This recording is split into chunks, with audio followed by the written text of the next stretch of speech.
kasihan ya istrinya dapat musibah besar, kasihan ya anak-anaknya dapat musibah besar. Sebenarnya yang kasihan itu justru rakyat Indonesia ya.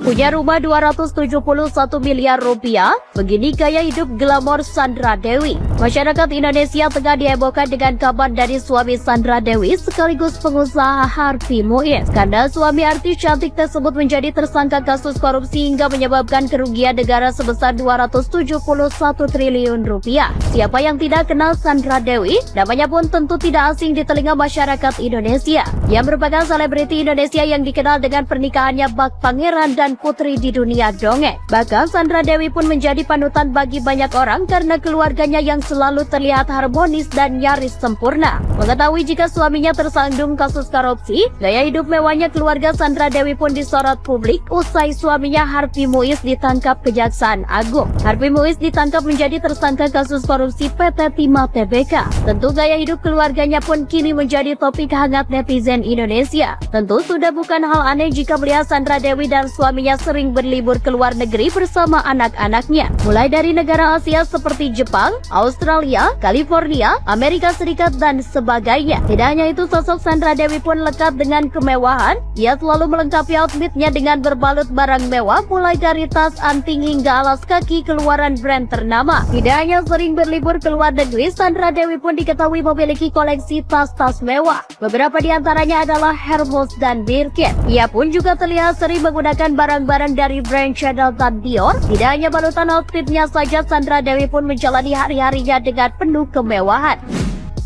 Kalian di Indonesia, sesungguhnya kalian tuh kaya raya. Pergilah ke rumah kalian yang korupsi 271 triliun itu. Sama Helena, siapa tuh namanya tuh. Kalian orang kaya. Ya, kalian pinter-pinter aja berkomentar, pinter-pinter mencari masalah, gali masalah. Ya, negara Indonesia tuh kekayaan alamnya luar biasa, ya. Iklimnya luar biasa. Kalian mau tanam apa aja, mau pelihara apa aja hidup, ya. Gak ada kena salju, nggak ada. Timah, emas, tembaga, perminyakan juga. Ya kan, kaya kalian itu sebenarnya. Jadi stop untuk membandingkan diri kalian dengan orang-orang yang ada di luar negeri. Kalian lebih kaya, ya. Netizen gali itu korupsi itu. Gerem mami tengoknya 271 triliun. Coba itu dibagi-bagikan sama rakyat itu yang kemiskinan, kelaparan, mau sekolah itu di Papua itu mau sekolahnya seperti itu, ya. Itu yang kalian gali, ya. Semoga ada hukum untuk koruptor. Ya, jadi takut, ya. Gemes mami ngeliat orang korupsi itu, gemes mami. Mami dari bumi nyampe ke Amerika umur masih kecil, belum 6 tahun. Itu duit yang dikasih sama tantenya bumi segala macam masih mami simpan, nggak mau mami korupsi $1 pun, ya. Semoga yang korupsi semuanya ketangkep, oke? Jadi kalian jangan membandingkan hidup kalian dengan yang di luar negeri. Orang Indonesia lebih kaya, oke? Selamat beraktivitas. Gue masih geram ya ngebahas tentang korupsi yang mencapai 271 triliun ini. Karena kenapa ada beberapa netizen yang berkomentar, kasihan ya istrinya dapat musibah besar, kasihan ya anak-anaknya dapat musibah besar. Sebenarnya yang kasihan itu justru rakyat Indonesia ya. Bayangin kalau misalkan uang 271 triliun ini dipakai buat infrastruktur Indonesia ataupun dibagi-bagikan kepada orang-orang yang tidak mampu. Mungkin kalian tidak akan pernah lihat yang namanya pengemis di jalanan, tidak akan pernah melihat yang namanya manusia silver, tidak bisa ngelihat satu keluarga yang kelaparan, tidak melihat yang rumahnya reot, tidak melihat yang ngambil dus-dus dan bekas minuman plastik. Nggak akan lihat kalau uang itu digunakan dengan baik. Makanya dari kasus ini, menurut gue tuh pemerintah itu harus cekatan ataupun harus tegas dalam menindaklanjuti kasus korupsi di Indonesia ini. Karena kenapa? Indonesia ini kan kaya banget ya. Bayangin aja 271 triliun. Itu bisa bikin ibu kota baru. Kalau bikin ibu kota baru tuh bisa jadi tuh. Atau orang-orang miskin itu dikasih rumah satu-satu, bisa tuh. Bisa banget malahan. Kebayangkan? Jadi kalau menurut gue nih sebagai warga Indonesia dan netizen Indonesia, hukuman yang setimpal untuk para koruptor itu adalah pertama tergantung dari berapa nilai yang diambil dari negara atau korupsinya berapa gitu. Rampas atau miskinkan si koruptor tersebut, dan yang paling utama adalah kalau menurut gue efek jera untuk para koruptor itu adalah hukuman mati. Jadi ya udah jeder aja, udah ketahuan korupsi, terbukti otentik, jeder, udah hukum mati, selesai, udah gitu. Jadi pada kapok orang-orang yang koruptor itu, ya kan. Karena gini, di negeri Indonesia ini mungkin karena orang tuh kenapa tetap masih banyak banget yang korupsi sampai triliunan, ya karena itu gitu. Sekarang nih contohnya ya kasus sekarang, diprediksi akan dipenjara 20 tahun dan didenda hanya cuma 1 miliar. 1 miliar buat yang korupsi triliunan itu kayak uang 100.000, nggak ada artinya, kagak ada artinya ya. Jadi terus dipenjara misalkan nih 20 tahun, nanti belum banding jadi 5 tahun. Nanti setelah misalnya jadi 5 tahun aja kadang-kadang mereka dapetin fasilitas VVIP karena mereka bisa bayar. Walaupun dimiskinkan nih asetnya, gue yakin mereka udah nitip-nitipin ke orang-orang, guys. Aset dia nggak mungkin yang terlihat aja tuh yang segitu tuh yang jadi barang bukti. Yang udah dititipin ke orang udah berapa banyak. Jadi nggak mungkin uang triliunan itu didekep sendiri. Pasti dia udah invest kemana-mana atas nama orang lain. Jadi kita lihat nih beritanya bakalan seperti apa. Tapi kalau misalkan nih sampai pemerintah atau negara Indonesia tercinta ini tiba-tiba nih kasusnya lenyap dan katanya tidak bersalah dan ternyata di penjaranya cuma 5 tahun dan denda 1M, udah kita ngamuk aja semua warga negara Indonesia ya. Kapan negara ini maju? Karena ini negara Indonesia itu negara kaya banget, guys, gitu ya. Jadi kalau misalkan negara ini tidak ada korupsi, ini baru dari timah loh, dari timah doang, belum dari emas, belum dari apa, belum dari laut, belum dari ini dari itu. Kalau misalkan negara Indonesia ini tidak ada korupsi, minim lah korupsinya, hidup kita itu bakalan kayak Brunei, kayak Qatar, yang kesejahteraan rakyat Indonesianya itu bakalan sesejahtera mungkin gitu. Ini boro-boro pajak makin naikin, subsidi anak ini mau dihapusin. Aduh ya Allah Robi, lagi bulan puasa emosi kan. Pokoknya buat netizen Indonesia, kita lihat beritanya. Kalau misalkan nih sampai hukumannya nggak setimpal, udah kalian pada ngamuk deh. Karena tuh era digital, media sosial di mana-mana. Kalian serbu tuh, mampus tuh kan.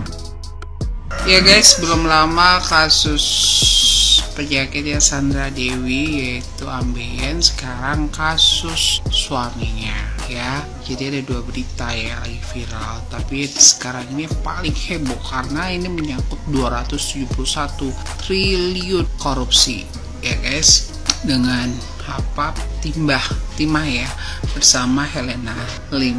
Saya pikir 271 itu apakah barang dengan Helena Lim atau cuma dia saja? Karena waktu itu kalau nggak salah ya guys, kalau salah mohon dimaafkan, itu sekitar Helena Lim itu 27 triliun. Sekarang kalau suami Sandra Dewi sampai kena 271 triliun, langsung deh netizen pada komen, wih berarti kekayaannya dari sana ya. Pantes kata emak gue, jangan iri dengan orang kaya.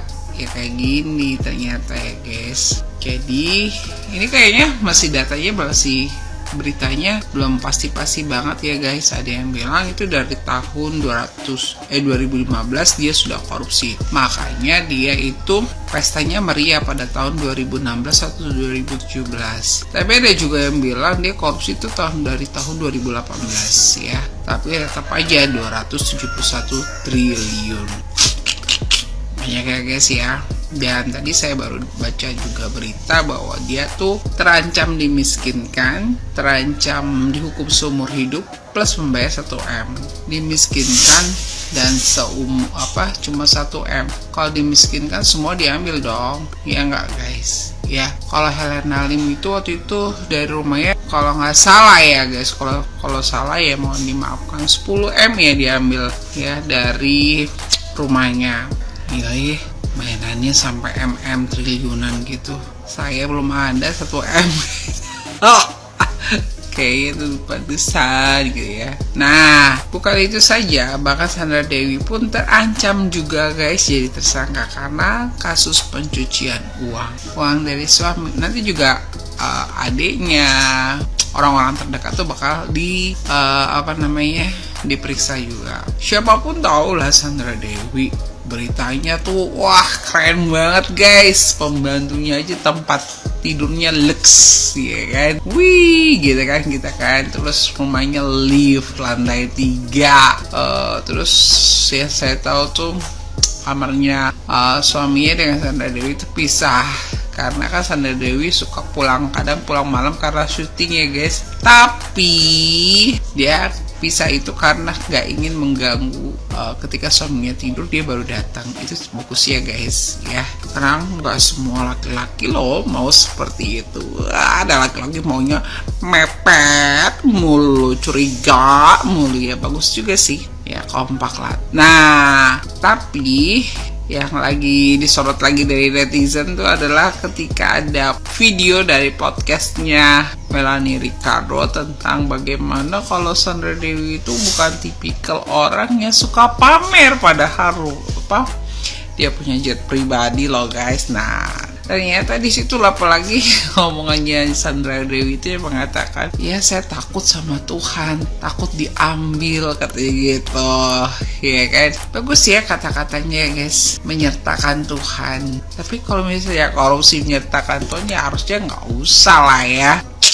Kadang orang tuh suka memakai nama Tuhan untuk keuntungan yang tidak benar gitu ya. Misalnya saja mereka sudah berselingkuh atau bersetubuh, belum nikah ya, misal jinah lah ya. Nah dia masih ada yang berdoa gini, ya Tuhan supaya aku jangan hamil. Udah berzina masih berdoa supaya nggak hamil. Bahkan ada juga kalau misalnya main judi itu masih ada juga yang berdoa, ya Tuhan berikan aku kemenangan ya.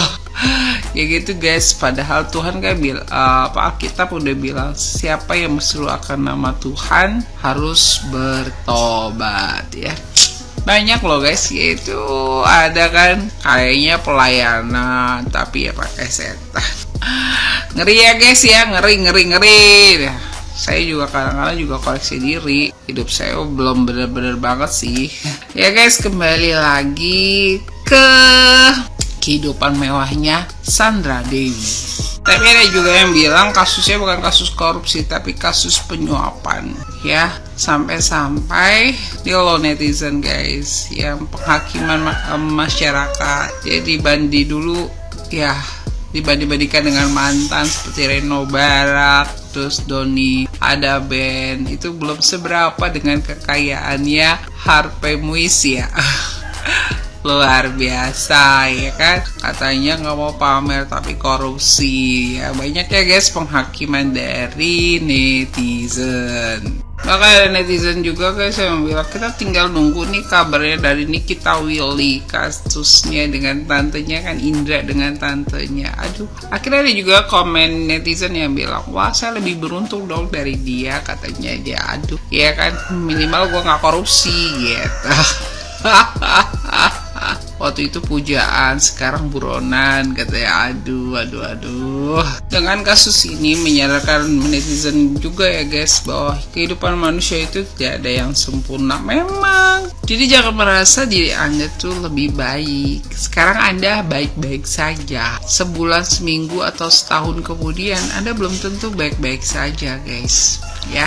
Jadi jangan merasa lebih dari orang, apalagi orang itu lagi sedang ada kasus atau masalah ya. Bersyukur saja dengan apa yang kamu punya ya. Semoga saya jadi doanya apa ya, semoga terungkap ya apakah ini benar kasus korupsi atau kasus suap. Dan kalau memang kasus suap, siapa yang nerima suapan? Karena suap-suapan atau korupsi ini kan sifatnya kayak circle ya. Apakah Harvey Muiz ini yang dikorbankan?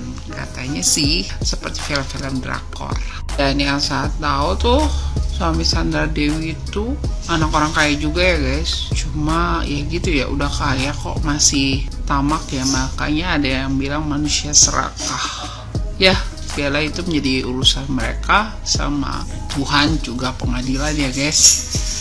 Semoga kekayaannya bisa diambil dan dikembalikan ke negara, apalagi negara memang butuh bantuan dana yang banyak untuk ke masyarakatnya. Itu saja dari saya, semoga Harvey dengan Sandra tetap sehat-sehat menjalani pemeriksaan selanjutnya. Salam.